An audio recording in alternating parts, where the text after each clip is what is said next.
2024년도 26번째 예배가 되었습니다.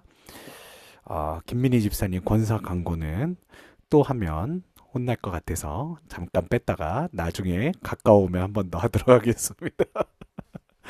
권사 임직 광고는 저희 오이코스 철치 2896입니다. 유튜브에서 골뱅이 영어로만 치셔야 됩니다. OIKOSCHURCH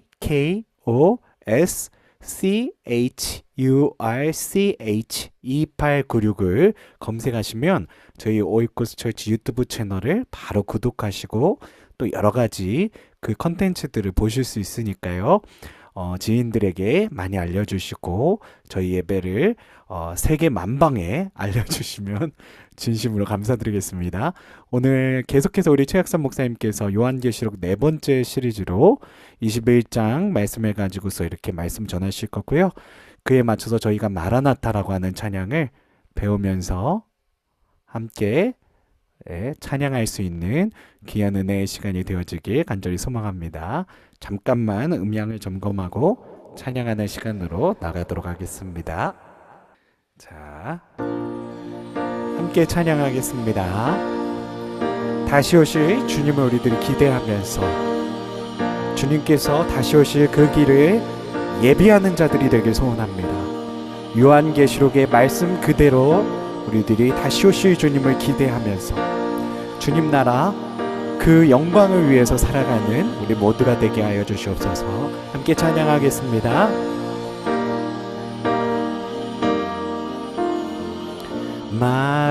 마라나타 주 예수여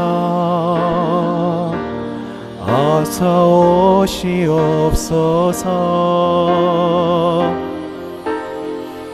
땅의 모든 끝 모든 족속 주를 찬송하게 하소서. 마라나타 마라나타 주 예수여 어서 오시옵소서. 모든 열방이 주께 돌아와 춤추며 경배하게 하소서. 우리 주님 다시 오실 길을 만들자. 십자가를 들고 땅끝까지 우린 가리라. 우리 주님 하늘 영광 온 땅 덮을 때 우린 땅끝에서 주를 맞으리. 마라나타 마라나타 아멘. 주 예수여 오시옵소서. 마라나타 마라나타 아멘. 주 예수여 오시옵소서. 우리 주님 다시 오실 길을 만들자. 십자가를 들고 땅끝까지 우린 가리라. 우리 주님 하늘 영광 온 땅 덮을 때 우린 땅끝에서 주를 맞으리. 마라나타 마라나타 아멘. 주 예수여 오시옵소서. 마라나타 마라나타 마라나타 아멘. 주 예수여 오시옵소서. 마라나타 마라나타 마라나타 아멘. 주 예수여 오시옵소서. 주시옵소서. 마라나타 마라나타. 아멘. 주 예수여 오시옵소서. 이 시간 우리가 함께 기도할 때 주님 그렇습니다. 다시 오실 주님, 승리의 주님의 모습을 보면서 우리들이 하나님 주님께서 다시 오시는 그날에 우리가 정말 주님의 말씀대로 주님의 나라 가운데 거하게 되어지는 그런 우리 모든 백성들이 되어지기 간절히 소원합니다. 주님, 이 시간 우리가 함께 기도할 때 주님의 나라를 바라보면서 주님의 나라를 꿈꾸면서 기도할 수 있는 시간이 되게 하여 주시옵소서. 특별히 오늘도 최학선 목사님 요한계시록 4번째 시리즈로 말씀 전하실 텐데 그 말씀 가운데 우리들에게 귀한 진리가 선포되어지는 시간 되게 해달라고 우리 함께 이 두 가지의 기도의 제목을 갖고 함께 기도하며 나가겠습니다. 함께 기도하겠습니다.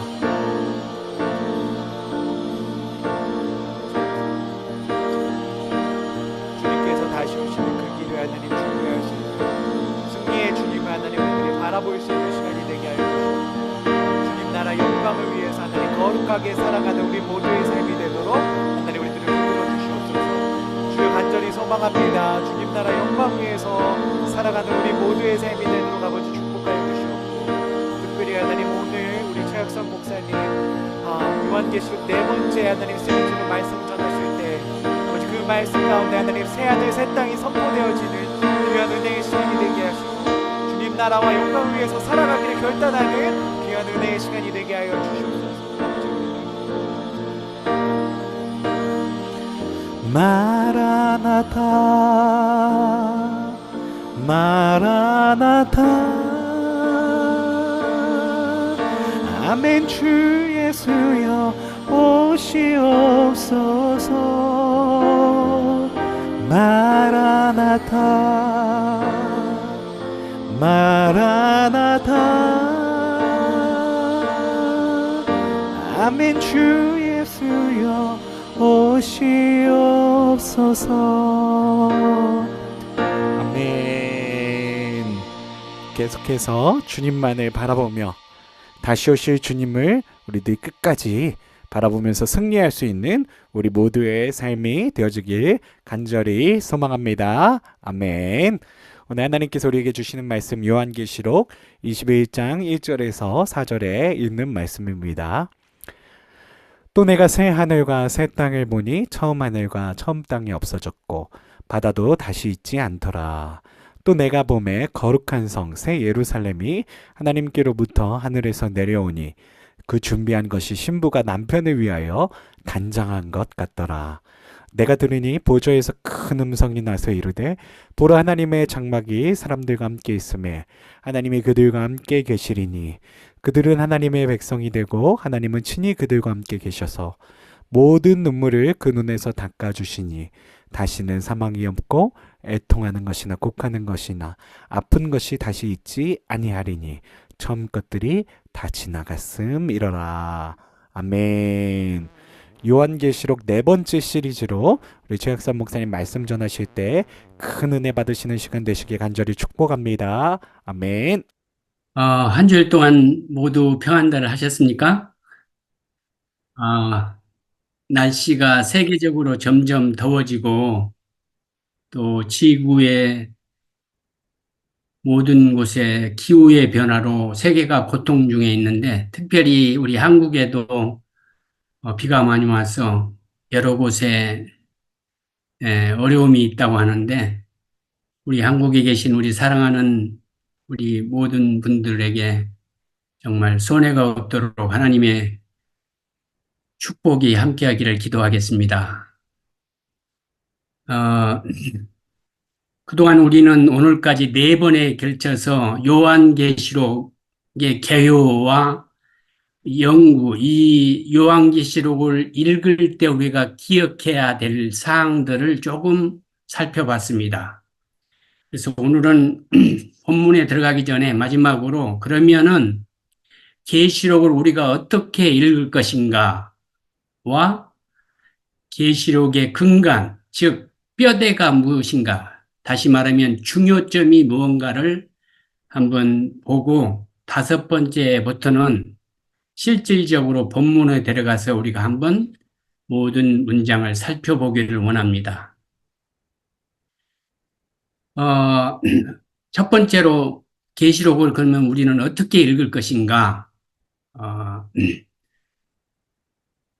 먼저 우리는 계시록을 읽을 때 첫 번째로 생각할 것이 교회 중심적으로 읽어야 된다. 내 개인적인 어떤 적용으로 이렇게 읽는 것보다는 먼저 교회에게 주신 말씀이라고 생각하고 그 다음에 개인에게 적용해야 된다를 말씀드리고 싶습니다. 왜 그러냐면 이단들은 이 개인에게 이 요한계시로 준 것처럼 해가지고 개인들을 겁박하고 개인들을 무섭고 공포스럽게 만들어서 자기에게 순종하게 하고 자기 교회만이 자기들이 주장하는 그 주장만이 에, 성경의 진리라고 이렇게 하면서 하거든요. 근데 처음부터 이 요한계시록은 교회에 대한 말씀입니다. 왜 그러냐면 계시록 1장 3절에 하나님께서 말씀하시기를 이 예언의 말씀을 읽는 자와 듣는 자와 그 가운데 기록한 것을 지키는 자가 복이 있다고 말씀하십니다. 이 말은 개인한테 준 것이 아니고 왜냐하면 이 당시에 개인 모두가 성경을 갖고 있을 수가 없었습니다. 그리고 파필루스나 두루마의 성경 그 정도 있었는데 교회에 하나 있을까 말까. 그렇기 때문에 어느 분이 나가서 그 말씀을 읽으면 그래서 읽는 자와 그 말씀을 이제 청중이 듣고 그걸 행하는 자 이렇게 교회에게 이렇게 예배 중에 읽으라고 이렇게 말씀을 우리한테 가르치고 있는 책이라는 것을 여러분이 명심하시면서 그 당시의 상황을 우리가 생각하면서 이 성경 구조들을 봐야 된다. 왜 그러냐면 또 거기 보면은 앞으로 뭐 모든 장들을 공부할 때 세세하게 공부하겠지만은 2장 3장에도 보면 일곱 교회에게 대한 서신, 목회 서신을 말씀하고 계십니다. 그래서 이 요한계시록은 내 개인에게 직접 준 것이 아니고 교회에게 주었고 그것을 개인이 그 다음에 받아들이는 걸로 이렇게 생각하시면 좋겠어요. 11장에도 보면 죽음을 당하는 두 증인에 대해서 나오고 12장에 보면은 한 아이를 탄생시키는 여자 이야기가 이렇게 나옵니다. 그래서 세상과 싸우는 교회의 모습을 설명하고 있는 것이지 내 개인의 어떤 그런 것이 아니다를 꼭 생각하시면서 이 21장에도 보면은 하늘에서 내려오는 새 예루살렘의 모습을 통하여 교회의 영광과 완성된 모습을 보여주고 계시거든요. 그래서 그 결국 교회는 핍박하던 짐승이요, 교회를 유혹하던 음부인 로마, 즉 마귀는 사탄은 멸망하고 교회는 영광스럽게 승리를 한다는 것을 보여준 책이 요한계시록이다. 그러므로 요한계시록은 교회에 말씀했으며 교회 중심적으로 이렇게 읽으면서 우리의 신앙생활도 교회 중심적으로 이렇게 해야 된다는 것을 우리가 첫 번째로 기억하시고요. 두 번째는 요한계시록은 구원의 역사 중심으로 읽어야 된다. 구원을 표시한다는 거예요. 왜냐하면 그 당시에 오신다는 예수님은 오시지 않고 핍박과 유혹과 정말 더 심한 그런 것들이 자기들한테 닥칠 때 많은 사람들이 원망과 무서운 공포 속에 살면서 어찌할 바를 몰랐는데 오늘 이렇게 보니까 하나님 나라는 그리스도를 통해서 시작했고 완성해 가고 있는 그러한 순서였다는 것을 우리가 아는 것을 이렇게 지금 와서 알게 되잖아요. 그런 것처럼 우리 교회가 언제 하나님 나라가 완성되냐, 다시 말하면 언제 말세가 오냐 이런 데에 관점을 두는 것이 아니고 재림이 언제냐 이런 것에 교회는 그 우왕좌왕할 것이 아니고 지금 이 시대에 영혼 구원이 교회의 사명이란 것을 거기에 더 관심을 가져라는 것이 요한계시록의 목표입니다. 그래서 아무리 어렵고 힘들다도 교회는 세상을 두려울 것이 아니라 교회의 주인 대신 예수 그리스도를 더 두려워하고 하나님은 자기 백성을 구원하는데 절대로 실패하지 않으시고 정말 모든 약속을 성취하신 분이라는 것을 우리가 관심을 갖고 정말 그거에 초점을 두고 구원에 초점을 두고 우리가 이 요한계시록을 봐야 된다는 거, 여러분이 이걸 꼭 명심하시고요. 왜 그러냐면 앞으로도 전쟁이라든지 기근이라든지 기후변화라든지 우리 개인적으로 고통이라든지 아픔은 계속될 것입니다. 그렇지만은 하나님은 우리를 당신의 백성으로 인쳐주셨다면 절대로 실패하지 않고 성경에 나와 있는 모든 약속을 성취하셔서 결국은 우리를 그 나라에 안착시켜 주신다는 것을 믿어야 한다는 것입니다. 세 번째로는 요한계시록은 상징적으로 많이 봐야 된다. 이 세대주자들이나 이단들은 상징을 지나치게 역사에다가 부합해가지고 지금은 이런 세대, 이런 시간이다, 뭐다, 이렇게 사람들을 유혹하고 어려움에 처하게 하는데 분명히 요한계시록은 1장 1절에 말한 것처럼 계시다, 예언이다라고를 분명히 말하면서 묵시 문학적인 사상을 이해하도록 우리한테 말하고 있습니다. 다시 말하면은 우리가 성경을 보면은 하나님 그 4장 7절에 보면 하나님 보좌 주위에 사자, 송아지, 사람 같은 독수리 모양의 이런 것이 나오는데 보좌에 그런 것이 있다는 거 아닙니다. 이것은 상징적입니다. 우리들의 그 교회의 어려운 어떤 그런 것에 대해서 나중에 공부하겠지만은 그런 것을 비유해서 말하는 거지 하나님 보좌 옆에 사자리 뛰어다니고 송아지가 뛰어다니고 사람들이 걸어다니고 무슨 독수리가 이런 것이 아니라는 거. 그래서 상징은 상징으로 읽어야 된다. 지나치게 역사에 어디에다 붙여갖고 하는 것이 아니다.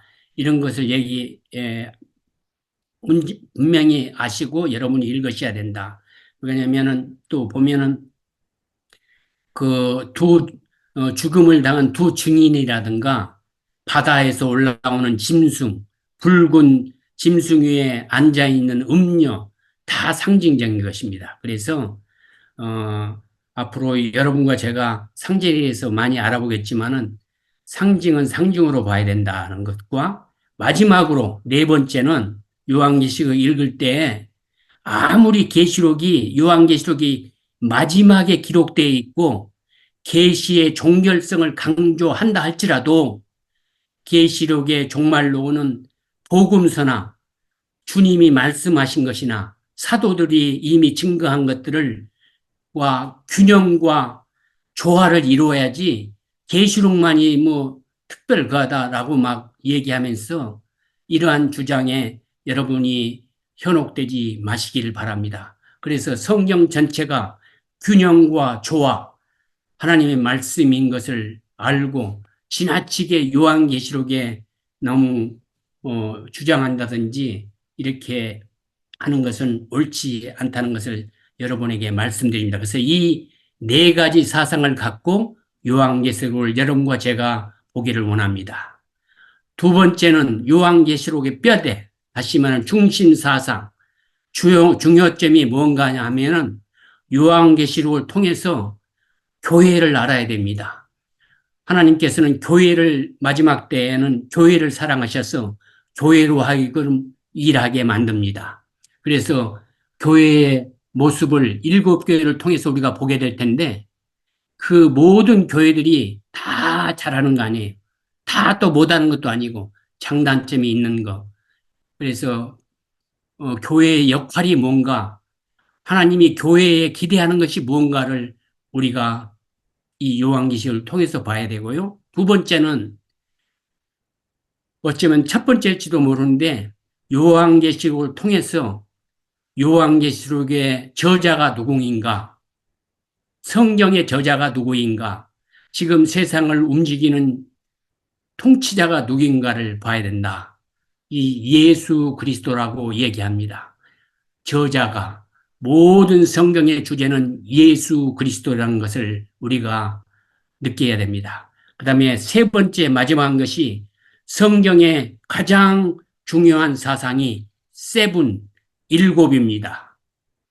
여러분이 일곱이 얼마나 중요하다는 것을 이번 저와 공부하면서 배우게 될 것입니다. 그래서 오늘 제가 여러분에게 이 뼈대를 공부하기 전에 간단하게 성경에 나오는 숫자에 대해서 7가지만 말씀을 드리겠습니다. 숫자의 의미가 이 요한계시록의 숫자가 한 200개 정도 나오는데요. 이 그때그때 제가 설명하겠지만은 첫 번째 1이라는 숫자를 한번 보겠습니다. 그래서 모든 성경에 나온 숫자는 본래 수량이나 이렇게 카운트할 때 하나 둘 하는 그런 의미도 있고 수량 표시나 이런 거 의미도 있고, 두 번째는 모든 숫자가 상징이 있다는 것을 여러분이 기억하시기 바랍니다. 그래서 하나라는 숫자도 보면은 한 사람, 그 다음에 첫 번째 이런 말이 나오는데, 그것은 첫 번째, 두 번째 하는 그 개수를 실 때만 한 사람 하면 사람 하나라는 그런 뜻이 있습니다. 요한계시록 5장 5절에 보면 한 사람이라고 이렇게 나오고, 8장 7절에 보면 첫 번째라 나오는, 이것은 개수를 카운트할 때 나오는 숫자입니다. 이 숫자들은 이제 본문에 들어가서 공부할 때 여러분과 같이 하겠습니다. 근데 이제 상징적으로 볼 때, 하나라는 뜻은 유일이라는 뜻이 있고 절대라는 뜻이 있습니다. 그 다음에 온전한 수라는 뜻이 있어요. 그래서 하나님을 뭐라고 하냐면 알파와 오메가가 되고 처음과 나중이라고 이렇게 합니다. 그것은 유일한, 정말 하나뿐이 없는 절대적인 것을 표시할 때 얘기한다. 하나는, 그래서 유일하신 하나님 할 때 이 하나는 정말 유일하고 하나뿐이 없고 절대적인 창조주 하나님을 나타낼 때 하나라는 숫자를 씁니다. 개수를 실 때 하나, 둘 실 때도 하나도 있지만은, 그러니까 수량을 표시하는 거 있고, 그래서 숫자 2를 보면, 2는 실제적으로 그 숫자를 말할 것도 있지만 상징적인 수로는 두 증인이라든가 두 감람나무 할 때 이 둘은 하나, 둘이라는 그 뜻이 아닙니다. 우리가 공부 이제 하겠습니다만, 이 하나, 둘이 아니고 상징이다. 근데 이 숫자 2은 뭐냐면, 구약 성경에 보면 증인을 세울 때 완전함을 나타내기 위해서 두세 사람을 반드시 증인으로 합니다. 이 구약의 신명기 17장 6절에 보면 두세 사람의 증거로 이렇게 얘기합니다. 어떤 뭐를 할 때 한 사람이 얘기해갖고는 그게 증거로 퇴책이 된 게 아니고 두세 사람이 이렇게 증인으로 증거로 할 때에 이렇게 그것을 확실한 걸로 믿어주는 거예요. 그래서 그 증인의 완전함을 나타내는 것이 이라는 것입니다. 그 다음에 그 신명기 19장 15절에 보면은 한 증인으로 하지 말고 두세 증인으로 사건을 확정하라고 이렇게 되어 있습니다. 그래서 증인의 완전함을 나타낼 때 이 둘을 쓴다는 거예요. 둘은 완전 그래서 예수님께서 제자들을 파견할 때도 한 사람씩 한 사람씩 가게 하는 게 아니고 두 사람씩 가도록 이렇게 짝을 보내서 갔다는 말이 있습니다. 왜 그러냐면 예수 그리스도 진리가 진리고 진실이고 맞기 때문에 두 사람 증인이 가서 증거하라고 해서 두 사람을 보낸 거예요. 변화산을, 여러분이 변화산에서 예수님과 몇 사람 있었죠? 변화산에? 누구누구가 있었어요? 변화산에. 모세와 엘리야가 있었죠? 이 왜 두 사람은 이 예수 그리스도가 하나님의 아들이다. 이걸 확증하기 위해서 진리요 정말 우리의 구원자인 것을 확증하기 위해서 변화살 때도 두 사람을 나타나게 한 거였어요. 그리고 그 누가복음 24장 5절에도 보면 빈 무덤에 천사가 몇 명 있었냐면 두 명이 있는 걸로 나옵니다. 여러분이 보면 알겠지만은. 그리고 시골로 내려가는 두 제자가 실망해서 터덜터덜 내려갈 때 왜 두 사람이 걸어가는데 나타나냐? 더 많은 제자들이 있는데 안 가시고 거기에 나타난 이유도 내가 진심으로 너희들을 구원하게 왔다는 것을 직면하기 위해서 두 사람이 있는 곳에 이 둘이라는 것이 증명의 숫자다. 아, 승천하실 때도 그 기록에 보면 두 천사가 이런 말이 나옵니다. 그래서 이 자는 증명의 완전함을 나타내기 위해 숫자다. 성경에서는. 삼자는 뭐냐? 하나, 둘, 셋, 넷, 수량을 나타내는 셋도 있지만은 이것은 하늘의 수고, 그다음에 신적인 이 암시를 주는 그런 수입니다. 계시록에 여러 군데 나오는데요. 우리 그 완벽한 의미를 나타내고요. 그래서 삼위일체, 이것이 왜 삼위일체인가를 이 수를 보면서도 완전하심, 완벽하심, 정말 빈틈이 없는 그런, 그 다음에 예수 그리스도가 3일 만에 부활했다. 이것도 왜 3일인가?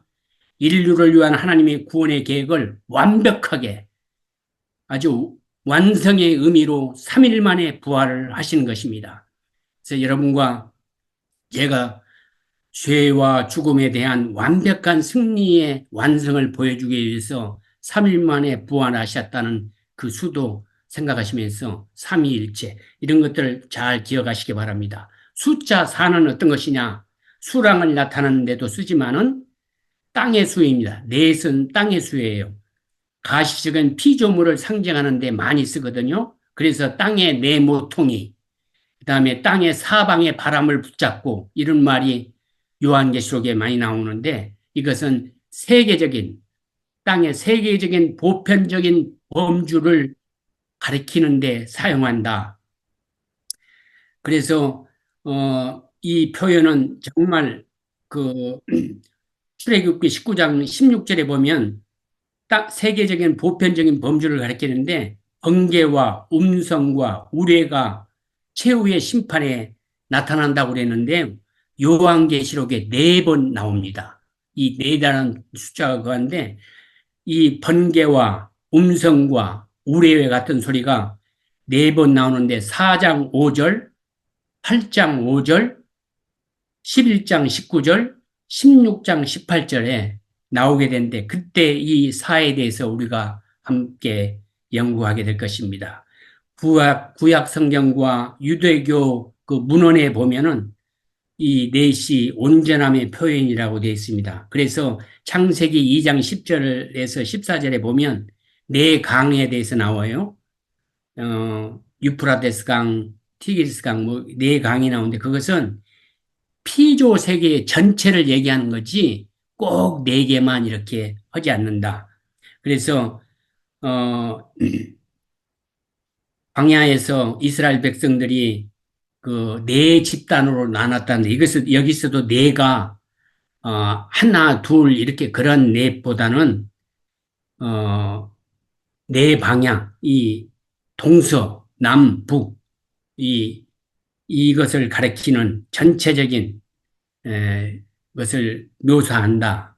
그래서 이 땅의 수고 가시적인 이 피조 세계의 네 개를 상징하는 데 많이 쓰는데요. 그러니까 요한계시록을 읽으면서 한번 보겠습니다. 그다음에 육자가 여섯 번째가 뭐냐면 신적인 완전수 세븐에서 일곱에서 하나가 모자른 수입니다.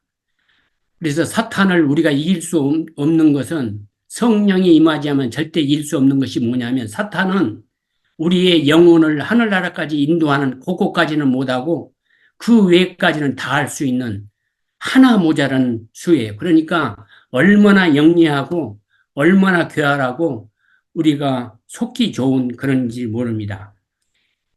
요한계시록 4장 8절에 보면 네 생물은 각각 6날개를 갖고 있다고 그러는데 이것은 실제적인 모습이 아니고요.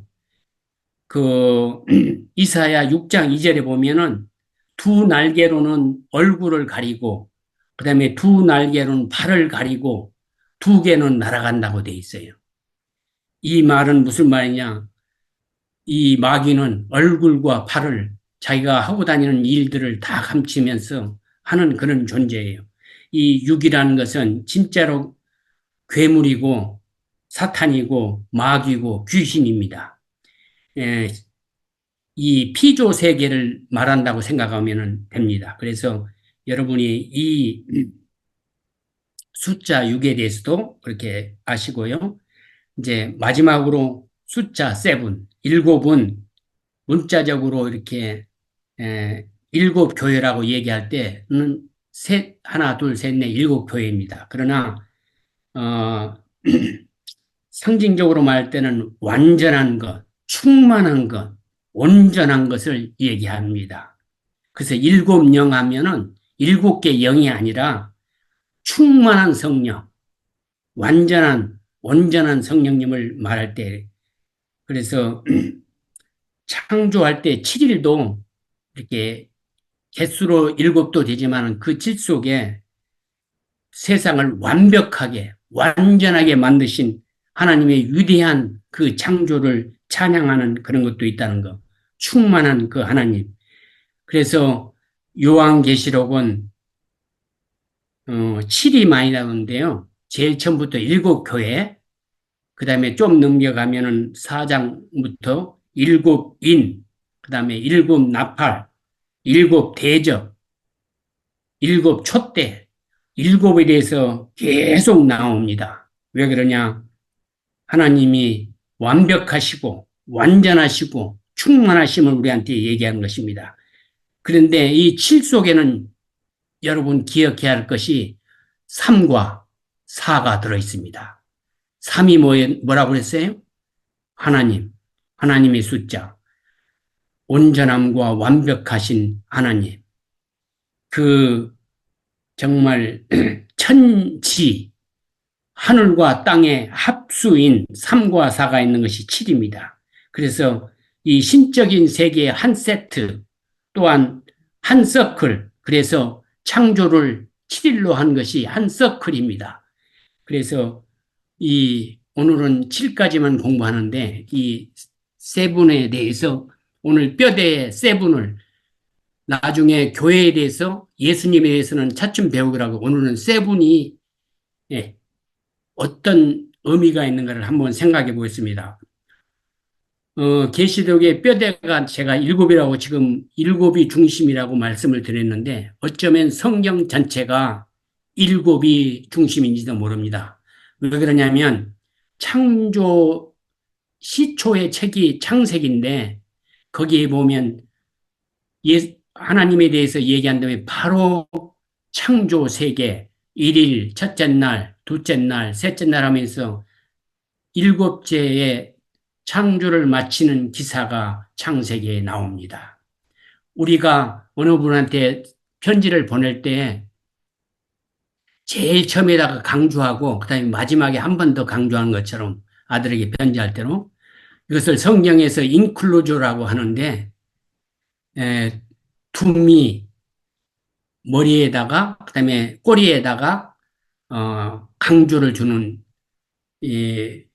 그러한 이 성경에 그런 것이 굉장히 많은데요. 이 성경 전체를 보면 세븐을 앞에다 두고 그다음에 마지막 책인 요한계시록에 세븐을 계속 강조하게 되는데요. 우리가 이것을 조금 유의 깊게 봐야 됩니다. 그래서 성경 전체, 구약, 신약 전체 뼈대가 세븐으로 되어 있지 않는가를 한번 여러분이 생각하면서 앞으로 요한계시록을 보기를 원합니다. 하나님은 천지를 창조하실 때 태초에 지구가 혼돈하고 공허하고 흑암 중에 있었다고 했습니다. 그 상태를 하나님이 하나님의 성품으로 일곱이라는 그 프레임 안에 계획하시고 건설하시고 완성하셔서 마지막에 우리를 살도록 마지막 날 엿새 날에 만들고 그 다음에 일곱 날에 사람은 아무 일도 안 했지만은 예, 쉬도록 이렇게 초청하시는 것입니다. 그래서 창조의 7일 프레임 내에 하나님의 정말 완전하신 세븐, 하나님의 정말 충만하신 세븐, 일곱, 하나님의 온전하신 일곱을 한번 상상해 보시기 바랍니다. 그래서 창조를 보면 그 프레임을 보면 창조가 그냥 된 것이 아니고 첫째, 둘째, 셋째 날은 프레임을 악구를 짭니다. 그래서 첫째 날은 뭐를 만듭니까? 빛을 만듭니다. 이 빛은 태양의 빛이 아닙니다. 빛과 어둠을 나누십니다. 하나님께서. 그래서 첫째 날에 채워넣을 것을 넷째 날에 채워넣습니다. 넷째 날에 뭐를 만들죠? 해와 달과 별을 만드십니다. 그래서 해로 낮을 주관하게 하고 달과 별로 어둠을 주관하게 하십니다. 둘째 날은 무틀 이렇게 나누시는데, 그러니까 다시 말하면 하늘과 땅을 나눠요. 그래서 거기에 다섯째 날에 무엇을 집어넣으시냐면, 이 바다 쪽으로는 어패류고 같은 것을 만들고, 이 공중에는 날아가는 새 같은 것을 다섯째 날에 만듭니다. 그 다음에 셋째 날에는 땅과 물을 가릅니다. 바다와 그러니까 이 땅, 사람이 사는 땅을 가르면서 풀과 채소와 땅에는 열매 맺는 것들을 이렇게 조성하시면서 각종 가축과 동물들을 이렇게 만드시잖아요. 여섯째 날에. 그래가지고 마지막에 인간을 만드십니다. 하나님께서는 정말 무에서 유를 창조하시는데 그냥 만든 것이 아니고 이렇게 채워 넣으시면서 정말 창조하셨다. 그래서 이 창조라는 것을 히브리어로 보면 바라고요. 그 뜻을 보니까 창조의 뜻도 있지만은 채우다라는 뜻이 있습니다. 초월적인 능력, 신적인 창조로 이렇게 나타날 때 바라를 쓰는데요. 그래서 정말 하나님은 먼저 틀을 갖추고 그들에게 하나하나 채워 넣은 거예요.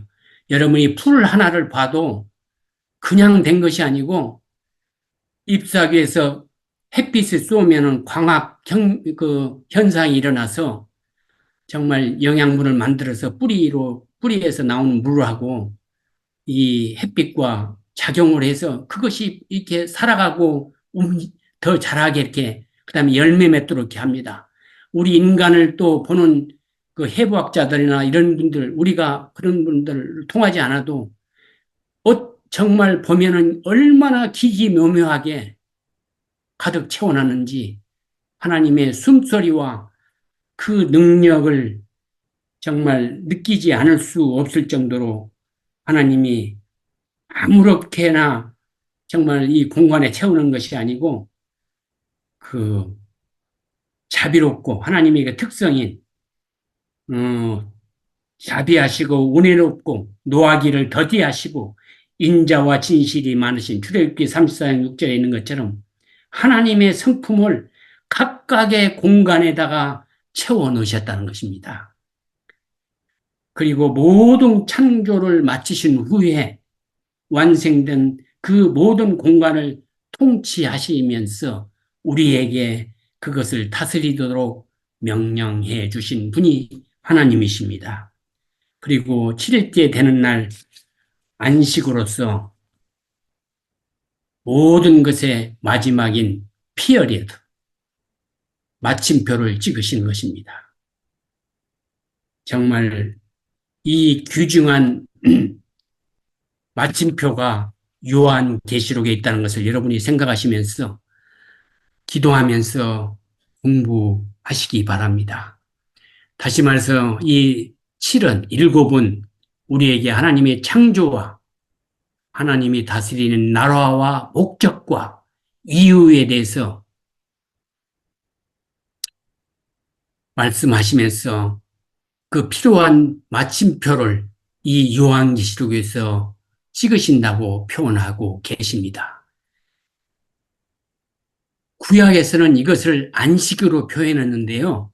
요한계시록에서는 이 안식을 뭐라고 표현하시냐면 경배와 예배로 기록하고 계십니다. 모든 만물이 회복되고 새 하늘과 새 땅을 이루고 하나님의 모든 백성과 피조물들이 하나님을 경배하는 영원한 새 하늘과 새 땅과 새 예루살렘이 계시록의 마지막 피요리드라는 것을 여러분과 제가 깊이 묵상했으면 좋겠습니다. 그렇다면 여러분에게 질문 또한 퀘스천을 드리겠습니다. 우리는 어떤 시대에 살고 있습니까? 여러분과 저는 어떤 순간에 지금 살고 있는지를 질문해 보기를 원합니다. 여전히 채우려고 해도 채워지지 않는 그런 공간에 아직도 흑암과 혼돈과 정말 그 혼돈의 세계에서 머물고 있는가? 아니면 내 삶 속에서 하나님의 성품으로 하나님의 정말 영원하신 그 사랑 가운데 하나님을 경험하고 하나님을 경외하며 하나님을 경배하는 그런 참 안식을 누리면서 경배와 예배를 드리고 있는 참 그리스도인인가? 7과 6을 생각하면서 내가 어디에 있는 사람인가를 한번 깊이 생각하는 이 질문의 답을 찾는 정말 한 주일이 되기를 바라고 요한계시록을 읽어가는 여러분과 제가 됐으면 정말 하는 그런 마음으로 이 요한계시록을 준비했습니다. 그래서 완벽하게 여러분에게 설명을 할 수 없지만 누구도 할 수 없을 듯이 저도 할 수 없지만 최선을 다해서 모든 기록과 모든 문헌을 참고해서 참으로 여러분과 제가 하나님의 말씀에 순종하는 의미로 어느 것이 진리인지를 말씀드리면서 여러분이 선택하기를 바랍니다. 그래서 한 주일 동안 여러분이 이 요한계시록을 공부하는 자세와 요한계시록이 주는 의미와 내가 지금 어디에 세븐에 와 있는가, 육에 머물러 있는가를 생각하면서 그것을 채우는데 최선을 다하는 한 주일이 되고 축복받는 여러분과 제가 되기를 간절히 축원하면서 말씀을 마치겠습니다. 다음 시간부터는 요한계시록 1장 1절부터 여러 가지 설명과 설들을 같이 공부하면서 여러분과 저는 어떤 것을 택해야 될지를 같이 공부하기를 원합니다. 한번 쭉 읽어보시길 바랍니다. 감사합니다. 기도하겠습니다. 사랑해 주님, 부족한 사람이 부족한 생각과 부족한 입술로 주님의 사랑과 진리를 전하기에 너무 부족해서 정말 부족하게 전했습니다. 듣는 모든 분들에게 성령이 임하셔서 10배, 100배, 1000배, 만배의 수확이 있는 아름다운 말씀으로 감화감동시켜 주시옵소서. 그래서 열매 맺는 참으로 세븐에 도달하는 가까이 가는 그러한 삶이 되도록 주님 축복하여 주시옵소서. 우리가 공부하는 동안에 일절 막이 틈타지 않도록 도와주시고 이 어려운 때에 우리 가정과 삶 속에 주님 함께 하셔서 정말 주님의 향기로운 냄새를 풍기는 아름다운 크리스찬 삶을 살아가는 우리 사랑하는 백성들 되게 주님 축복하여 주시옵소서.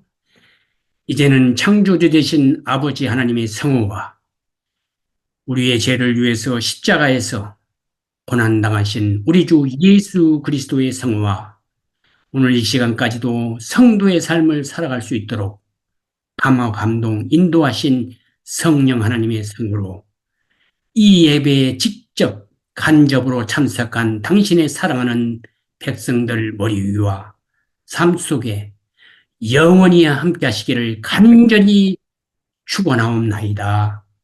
아멘.